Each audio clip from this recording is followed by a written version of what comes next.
How many and how much. কখন কোনটাকে কিভাবে বাক্যে ইউজ করব, চলো আজকে শিখে নেওয়া যাক। সো প্রথমে হাউ মেনি। হাউ মেনি হচ্ছে কাউন্টেবল নাউন্স, দ্যাট মিনস যেগুলি গণনা করা যায়। চলো কিছু এক্সাম্পল দেখে নেওয়া যাক। প্রথমেই রয়েছে how many apples are there in the basket, মানে ঝুড়িতে কয়টি আপেল আছে।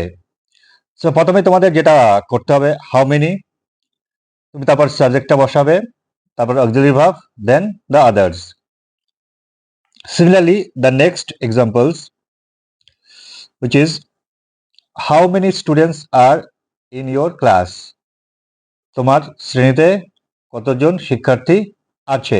Again the same rule, how many, then the noun, so how many students, then auxiliary verb or helping verb. So how many students are in your class? ওকে, চলো এখন how মাচের ইউজটা শিখে নেওয়া যাক। How much হচ্ছে যেগুলো আমরা গণনা করতে পারি না, আনকাউন্টেবল নাউন্স, যেগুলি গণনা করা যায় না। চলো এক্সাম্পল দেখে নেওয়া যাক। প্রথমেই রয়েছে how much does this shirt cost. How much does this shirt cost, এই শার্টের দাম কত।